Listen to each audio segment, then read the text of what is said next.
محترم ناظرین، السلام علیکم ورحمۃ اللہ وبرکاتہ۔ جیسا کہ آپ سب جانتے ہیں کہ شب برات آنے والی ہے، اور اس شب برات کے اندر بریلوی مسلک سے تعلق رکھنے والے لوگ بہت ساری خرافات اور رسومات کرتے ہیں، اور بہت سارے مقامات پر تو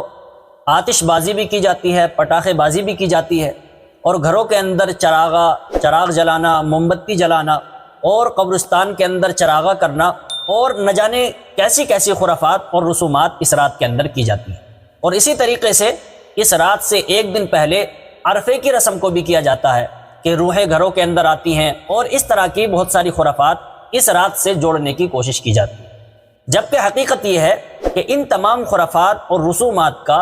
شریعت سے اور شب برات سے کوئی تعلق نہیں ہے۔ اور اسی طریقے سے اس رات کے اندر بڑے اہتمام سے حلوہ بنایا جاتا ہے، اور حلوے کی رسم کو بڑے اہتمام سے کیا جاتا ہے۔ دیکھیے، حلوے کے تعلق سے سب سے پہلے میں آپ کو دارالعلوم دیوبند کا اس بارے میں کیا فتویٰ ہے وہ میں آپ حضرات کی خدمت میں پیش کرتا ہوں، اس کے بعد کچھ مزید تبصرہ کرتے ہیں۔ دیکھیے، کسی نے سوال کیا کہ شب برات کو حلوہ پکانے کے بارے میں کیا حکم ہے، کیا شب برات کو حلوہ کھانے کا رجحان درست ہے؟ جواب: شب برات میں حلوہ بنانے اور کھانے کی رسم غلط ہے، جاہلوں کی ایجاد کردہ ہے، قرآن و حدیث اور شریعت سے اس کا کچھ تعلق نہیں، اس لیے اس موقع پر حلوہ پکانے اور کھانے کی رسم سے بچنا چاہیے۔ یہ تو دارالعلوم دیوبند کا فتویٰ ہے۔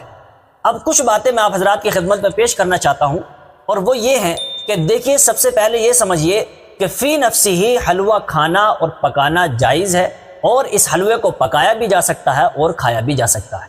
اور سال بھر میں جب آپ کا دل کرے جب آپ حلوہ بنا سکتے ہیں، کھا سکتے ہیں، چاہے وہ حلوہ گاجر کا حلوہ ہو، چنے کی دال کا حلوہ ہو، سوجی کا حلوہ ہو، یا کسی بھی طریقے کا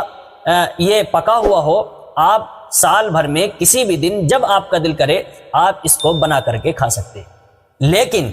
اس حلوے کو شب برات کے اندر بنانا، اور اس حلوے کو شب برات سے جوڑنا، اور شب برات کے اندر اس کو ضروری سمجھنا، اور یہ کہنا کہ اس کے بغیر شب برات نہیں ہوتی، اس کے بغیر شب برات ادھوری رہتی ہے، اس طریقے سے شب برات سے جوڑنے کی کوشش کرنا، اور شب برات میں اس طریقے سے اس حلوے کو ضروری سمجھنا، یہ صحیح نہیں ہے اور یہ غلط ہے۔ اب چاہے یہ حلوہ کسی چیز کا بھی بنا ہوا ہو،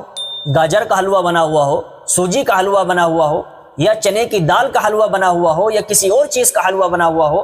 اگر آپ اس کو شب برات کے اندر ضروری سمجھتے ہیں اور شب برات کا حصہ قرار دیتے ہیں اور شب برات کا جز قرار دیتے ہیں، اور آپ یہ سمجھتے ہیں کہ حلوہ بنانا شب برات کے اندر یہ ثواب کا کام ہے، حلوے کے بغیر ہماری شب برات نہیں ہوتی، حلوے کے بغیر ہماری عبادتیں نہیں ہوتی، حلوے کے بغیر ہم کچھ نہیں کر سکتے، اور ان تمام باتوں کو شب برات سے جوڑنا، اور اس حلوے کو شب برات سے جوڑنا، اور شب برات کے اندر حلوے کو ضروری سمجھنا، یہ صحیح نہیں ہے، اور اس طرح کی رسم کرنا یہ غلط ہے۔ تو محترم ناظرین کرام، امید کرتا ہوں کہ آپ کو بات سمجھ میں آ گئی ہوگی، اور اللہ تبارک و تعالیٰ سے دعا کریں کہ اللہ تبارک و تعالیٰ ہم کو سمجھنے کی توفیق نصیب فرمائے، اور صحیح اور سیدھے راستے پر چلنے کی توفیق نصیب فرمائے، اور اللہ تبارک و تعالیٰ ہم سبھی کو ان تمام خرافات اور رسومات سے اللہ تبارک و تعالیٰ ہماری حفاظت فرمائے، اور رسول اللہ صلی اللہ علیہ وسلم کے طریقے کے مطابق زندگی گزارنے کی توفیق نصیب فرمائے۔ آمین۔ فقط والسلام۔